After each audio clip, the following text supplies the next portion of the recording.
Hello दोस्तों, फिर से हम आ गए हैं आप लोग के बीच एक नया और चैप्टर लेकर के। अध्याय 2 क्लास 10 साइंस, जिस चैप्टर का नाम है अम्ल क्षारक एवं लवण। जैसे कि देखिए, आप लोग थंबनेल पे देख पा रहे होंगे, पढ़ाते नहीं, सीधे दिमाग में घुसाते हैं। सेम टू सेम ऐसा ही ये लेक्चर होने वाला है। आज के लिए आप लोग बने रहिए हमारे साथ और देखते हैं, हम लोग चैप्टर को स्टार्ट करते हैं। आइए दोस्तों, अब हम लोग देखते हैं एसिड। एसिड क्या होता है, यानी अम्ल क्या होता है। देखिए क्या होता है, इसका स्वाद जो होता है वो खट्टा होता है। यानी स्वाद कैसा होता है, खट्टा होता है। ये नीले लिटमस पत्र को लाल कर देता है।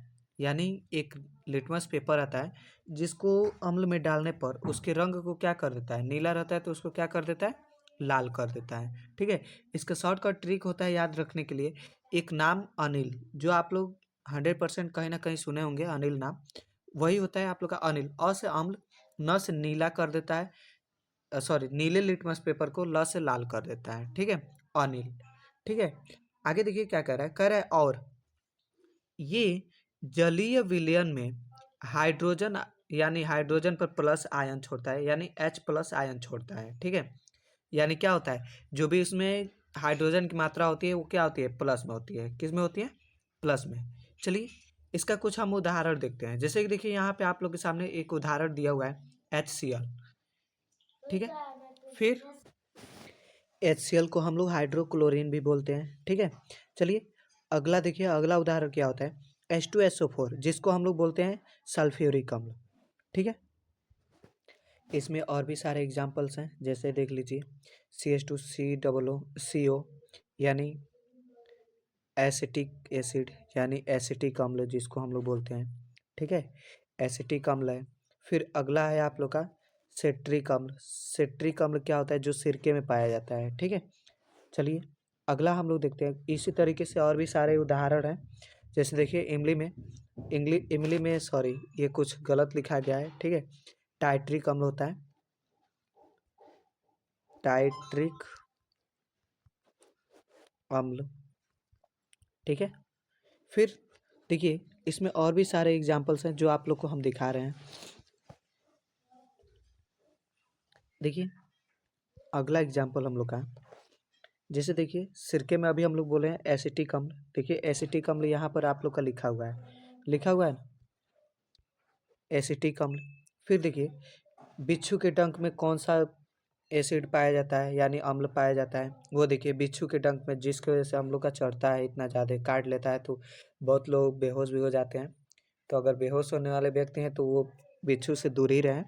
देखिए इसमें क्या होता है, बिच्छू के डंक में क्या होता है, फॉर्मिक एसिड रहता है। फॉर्मिक एसिड यानी जिसको मेथनोइक अम्ल भी कहते हैं। क्या कहते हैं, मेथनोइक अम्ल। जैसे आप लोग दूध या दही आप लोग खाते हैं तो उसमें भी आप लोग का एक अम्ल होता है। देखिए दूध या दही में हम लोग का लैक्टिक लैक्टिक अम्ल पाया जाता है। ठीक है, फिर नींबू में सिट्रिक अम्ल, नींबू में होता है आप लोग का सिट्रिक अम्ल। ठीक है, फिर इसी तरीके से और भी हैं। जैसे देखिए यहाँ पे है आप लोग का टमाटर। देखिए टमाटर में भी सिट्रिक अम्ल पाया जाता है, लेकिन यहाँ पे कुछ गलत लिखा गया है। ठीक है, जैसे होता है कि टाइपिंग करते वक्त स्पेस बटन जब प्रेस होता है ना, तो उस टाइम थोड़ा सा ये इधर उधर हो जाता है। ठीक है, तो ये होता है आप लोग का टमाटर में। फिर आप लोग का अगर चींटी काटती है तो चींटी काटती है तो उसमें भी देखिए फॉर्मेरिक एसिड, यानी जिसको मेथनोइक अम्ल भी कहते हैं, ये आप लोग का। चलिए अब इसी तरीके से हम लोग देखते हैं अगला हेडिंग। ठीक है, अगला हेडिंग देखिए आप लोग के सामने है सांद्र अम्ल। ठीक है, सांद्र अम्ल किसे कहते हैं, अब हम लोग इस हेडिंग को देखेंगे और क्लियर करेंगे। देखिए ये क्या होता है, जिसमें अम्ल अधिक मात्रा में और जल कम मात्रा में होता है उसे क्या कहते हैं, सांद्र अम्ल। ठीक है, फिर अगला आता है हेडिंग आप लोग का तनु अम्ल। ठीक है, तनु अम्ल देखिए क्या कहते हैं, जिसमें अम्ल कम मात्रा में तथा जल अधिक मात्रा में होता है उसे हम कहते हैं तनु अम्ल। ठीक है, फिर हम लोग अगला हेडिंग देखते हैं, देखिए अगला हम लोग देखते हैं, अगला है आप लोग का क्षारक, जिसको हम लोग बोलते हैं बेस। ठीक है, इंग्लिश में क्या बोलते हैं? बेस। चलिए देखते हैं बेस क्या होता है। ये स्वाद में कड़वे होते हैं। स्वाद में कैसा होता है? कड़वा। फिर ये लाल लिटमस पत्र को नीले में बदल देता है। ठीक है, किस में बदल देता है? नीले में बदल देता है। इसको भी शॉर्टकट ट्रिक होता है याद करने के लिए, छालनी। ठीक है, यानी क्षारक लाल लिटमस पेपर को नीले में बदल देता है और ये जलीय विलयन में OH माइनस यानी OH माइनस आयन देते हैं। ठीक है, OH को हम लोग पढ़ते हैं हाइड्रोक्साइड। ठीक है, यानी हाइड्रोक्साइड पे माइनस आयन देते हैं। ठीक है, जैसे कि कुछ उदाहरण इसके भी सामने हैं, जैसे कि देख लीजिए आप लोग के सामने NaOH sodium hydroxide, KOH potassium hydroxide,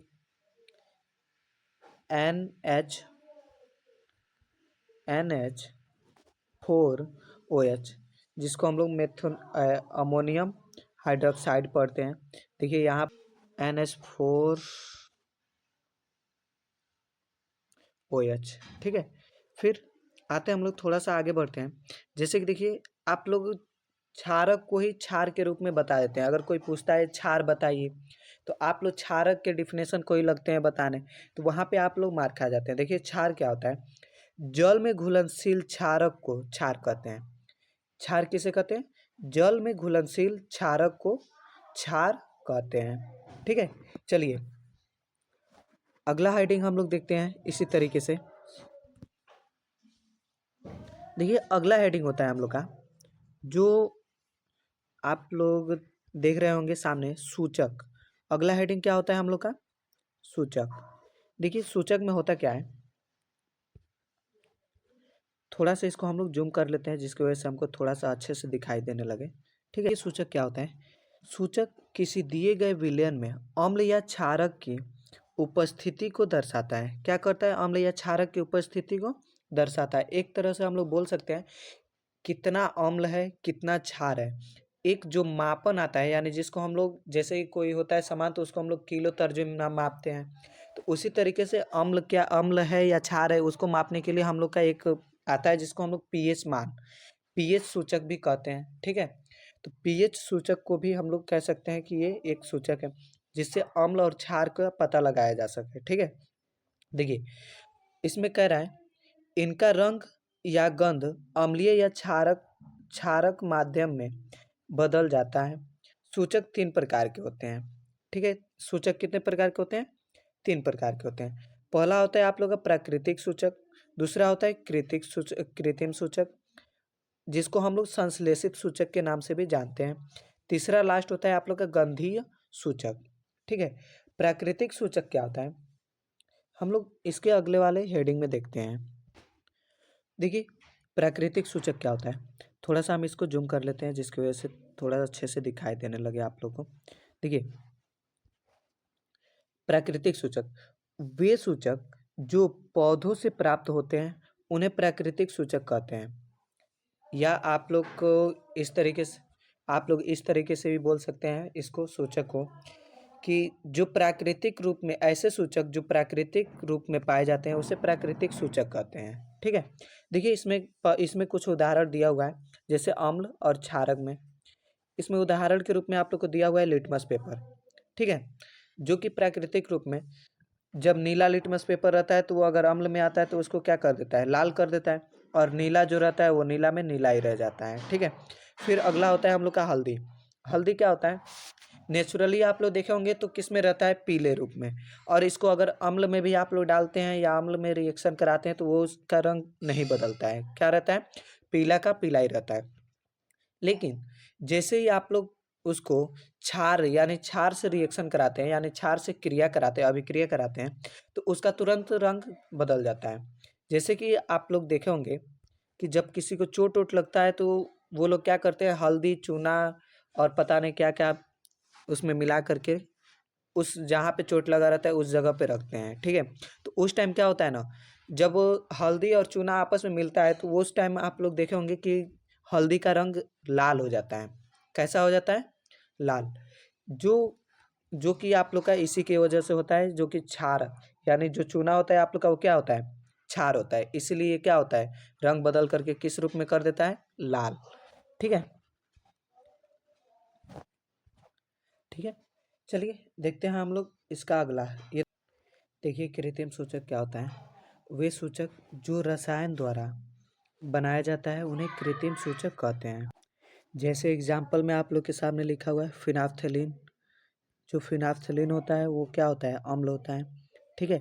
फिर उसके बाद से मेथिल ऑरेंज जो क्या होता है? क्षार होता है। इसी तरीके से हम लोग देखते हैं अगला हेडिंग। अगला हेडिंग क्या है? आप लोग का लास्ट हेडिंग है जो इस लेक्चर का अगला हेडिंग है आप लोग का गंधीय सूचक। देखते हैं गंधीय सूचक क्या होता है, गंधीय सूचक को हम लोग क्या कहते हैं। ठीक है, आइए देखते हैं गंधीय सूचक क्या होता है। जिन सूचक की गंध अम्लीय या क्षारीय माध्यम में बदल जाता है उसे गंधीय सूचक कहा जाता है। ठीक है, जैसे देखिए कहना क्या चाह रहा है? कहना चाह रहा है ये कि जिस सूचक की गंध अम्लीय या क्षारीय माध्यम में बदल जाता है। कैसे? जैसे कि अम्ल और क्षार आप लोग अभी पढ़े हैं, जो स्वाद में खट्टा और कड़वा होता है। ठीक है, उसको अगर उसका स्वाद अगर आप लोग का गंध यानी जो गंध जो हम लोग नाक से महक लेते हैं यानी सूंघ लेते हैं, वो अगर अम्लीय या क्षारीय रूप में अगर बदल जाता है तो उसको हम लोग क्या कहते हैं? गंधीय सूचक। जैसे कि कुछ एग्जाम्पल आप लोग के सामने लिखे हुए हैं। जैसे कि देखिए प्याज का रस, ठीक है, जो अम्ल के रूप में होता है तो क्या होता है? तीखड़ लगता है। ठीक है, और जैसे ही क्षारक के रूप में आता है या क्षारक से जब अभिक्रिया कराता है तो उसका कोई गंध नहीं होता है।